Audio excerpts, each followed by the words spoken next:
Welcome to QuickBooks online class 13। आज की class में हम आपको बताएंगे कि किस तरीके से आप क्विकबुक्स में प्रोजेक्ट फीचर को यूज़ कर सकते हैं। क्विकबुक्स के प्रोजेक्ट फीचर की हेल्प से आप किसी भी कस्टमर को इजीली चार्ज कर सकते हैं। क्विकबुक्स के प्रोजेक्ट फीचर को यूज़ करके आपका जो कस्टमर है उसके लिए आप एक स्पेसिफिक प्रोजेक्ट क्रिएट करते हैं और उसके बाद जो भी आप उस कस्टमर के लिए एक्सपेंसेस कर रहे हैं, जो भी टाइम शीट भर रहे हैं, आप वो उस प्रोजेक्ट में डालेंगे और उसके बाद जो आपका प्रॉफिट है उसमें आप जो आपने एक्सपेंस किया है उसमें ऐड करके अपने कस्टमर को चार्ज कर लेंगे। इस प्रोजेक्ट फीचर में आप अपने कस्टमर को एस्टिमेट भी भेज सकते हैं। तो देखते हैं कि किस तरीके से जो प्रोजेक्ट फीचर है वो क्विकबुक्स में काम करता है।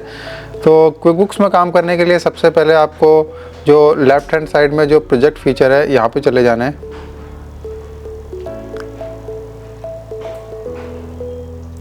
यहाँ पे प्रोजेक्ट फीचर में जाने के बाद ये पहले से ही कुछ जो प्रोजेक्ट है वो क्रिएट हो रखे हैं।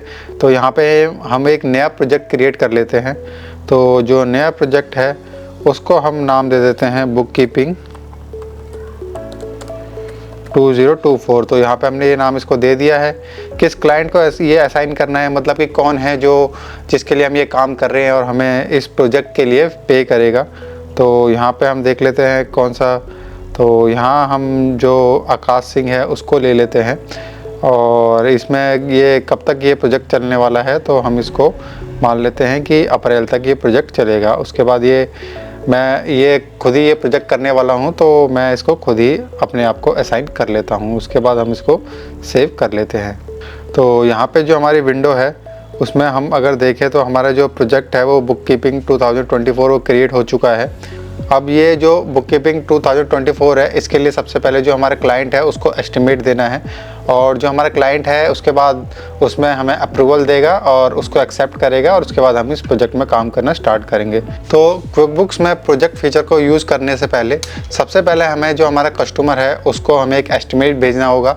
उसके बाद जो हमारा कस्टमर है उस एस्टिमेट को अप्रूव करेगा और उसके बाद हम जो आगे की जो प्रोसेसिंग है, कस्टमर को इनवॉइस भेजना या फिर जो भी एक्सपेंसेस है वो करेंगे। तो कस्टमर को एस्टिमेट भेजने के लिए यहाँ पर अगर हम अपना जो डैशबोर्ड है उसमें देखें तो अभी एस्टिमेट में 0 दिखाई दे रहा है क्योंकि अभी तक हमने कोई एस्टिमेट नहीं भेजा है। तो यहाँ हम इसको अगर हम ऐड पे क्लिक करेंगे तो ऐड पे क्लिक करने के बाद हमें जो एस्टिमेट है उसकी विंडो खुल जाएगी। तो यहाँ पे ये जो एस्टिमेट है उसकी विंडो खुल चुकी है और क्योंकि हमारा जो प्रोजेक्ट है उसमें हमने कस्टमर डाला हुआ है तो यहाँ पे जो हमारा कस्टमर है वो ऑलरेडी डाला हुआ है कि किसके लिए हम ये प्रोजेक्शन भेज रहे हैं। बाकी इन्फॉर्मेशन आप देख सकते हैं कि अगर उसको कस्टमर को आपको ईमेल करना है तो यहाँ पे ईमेल एड्रेस डाल सकते हैं अगर ईमेल के थ्रू आप ये एस्टिमेट भेजना चाहते हैं। और उसके बाद ये एक्सपायर डेट और ये सारी चीज़ें आप मेंशन कर सकते हैं। तो जो मेन इन्फॉर्मेशन है वो हम फिल कर लेते हैं। तो यहाँ पर हम इसको बुक कीपिंग कर लेते हैं क्योंकि बुक कीपिंग की सर्विस हम अपने क्लाइंट को दे रहे हैं। उसके बाद यहाँ पे रेट लिख लेते हैं। तो यहाँ पे जो ये है हम इनको सपोज़ 10,000 जो रुपीज़ है वो चार्ज करना चाह रहे हैं और ये बिलेबल हैं। तो उसके बाद हमने जो इसको सेव एंड क्लोज कर लेते हैं। तो यहाँ पर अभी आप देखोगे कि जो डैशबोर्ड है उसमें अभी भी जो एस्टिमेट है वो 0 शो हो रहा है। वो 0 शो इसलिए हो रहा है क्योंकि जो अभी तक एस्टिमेट है वो अप्रूव नहीं हुआ है। तो हमें जो यहाँ पर एस्टिमेट शो करने के लिए सबसे पहले जो हमारा एस्टिमेट है उसको अप्रूव करना पड़ेगा। तो अप्रूव करने के लिए हम जो हमारी विंडो है उसमें देख लेते हैं जो हमारा एस्टिमेट है वो कहाँ पर है। तो यहाँ पे जो हमारा एस्टिमेट है ये अभी पेंडिंग में है तो इसको हमें अप्रूव करना है।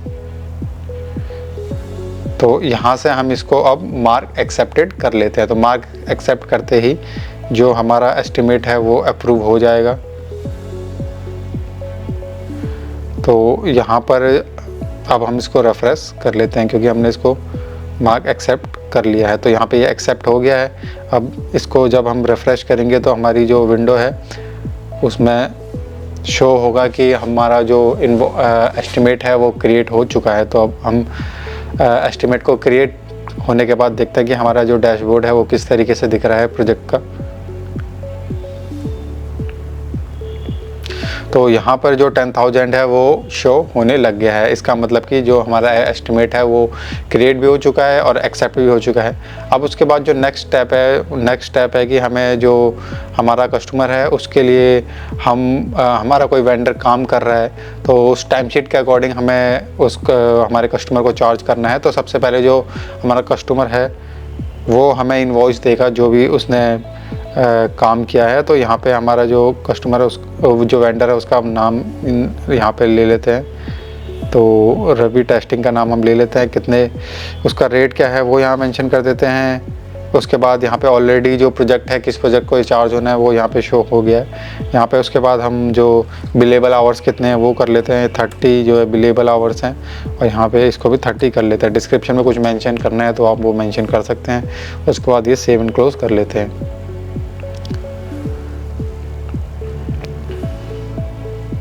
तो यहाँ पर जो ट्रांजैक्शन है टाइम शीट की वो सेव हो चुकी है। और यहाँ पर अगर हम देखें तो यहाँ पे जो टाइम चार्ज है ये हमारी ट्रांजैक्शन में शो होने लग गया है। तो अब जब हम इनवॉइस क्रिएट करेंगे तो हम जो ये टाइम है उसको अपने कस्टमर को चार्ज कर सकते हैं। तो अब ये तो हो गया टाइम। उसके अलावा अगर हमने कोई एक्सपेंस किया है तो वो भी हम यहाँ पे इस प्रोजेक्ट के लिए एंटर कर लेते हैं। तो एक्सपेंस को एंटर करने के लिए हमें यहाँ पे एक्सपेंस पे जाना है। यहाँ पे हमें पेई का नाम लिखना है कि कौन सा वेंडर है जिसने हमारे लिए काम किया है, किस मोड में हम पे कर रहे हैं, वो सारी इन्फॉर्मेशन भरनी है। बाकी जो सारी इन्फॉर्मेशन है जो हमने आपको जो वेंडर मैनेजमेंट में किस तरीके से एक्सपेंस पोस्ट होता है वो वैसे ही भरनी है। उसके बाद क्या सर्विस आपने लिया, इलेक्ट्रिसिटी के लिए क्या लिया वो आप यहाँ पे लिख सकते हो। उसके बाद क्या चार्ज किया है और यहाँ पर इसको आपको बिलेबल करना है। और ये आपको ध्यान से देखना है कि जो हमारा कस्टमर है जिसके लिए हमें ये एक्सपेंस कर रहे हैं उसका नाम ही यहाँ पर होना चाहिए। तो आकाश सिंह और बुक कीपिंग जो अभी हमने प्रोजेक्ट क्रिएट किया था वो यहाँ पे शो हो रहा है। उसके बाद हम इसको सेव एंड क्लोज कर लेंगे। तो इस तरीके से एक हमने जो टाइम शीट है वो हमारी हो गई है, दूसरा हमारे एक्सपेंसेस हो गए हैं। तो अब हम एक इनवॉइस देते हैं अपने कस्टमर को। तो यहाँ पर हमें कस्टमर को इनवॉइस देने के लिए दोबारा से ऐड टू प्रोजेक्ट में जाना है और उसके बाद इनवॉइस पे जाना है। तो यहाँ पे ये शो हो रहे हैं पूरी डिटेल की आप किस बेसिस पे जो इनवॉइस है उसको देना चाहते हो कस्टमर को। हमने जो एस्टिमेट है उसको बिलेबल बनाया था जिसकी वजह से यहाँ पे एस्टिमेट भी शो हो रहा है। तो हमने जो काम किया था, जो हमारे वेंडर ने जो काम किया था उसको हम यहाँ पे ऐड कर लेंगे। तो ऑटोमेटिकली जो हमारा जो टाइम है वो ऑटोमेटिकली ऐड हो चुका है। उसके बाद जो दूसरी चीज़ हमने अपने कस्टमर के लिए किया है वो जो दूसरा हमने एक्सपेंस किया था उसको भी ऐड करके यहाँ पे हम ऐड कर लेंगे। तो इस तरीके से जो टोटल इनवॉइस है वो बन चुका है यहाँ पे।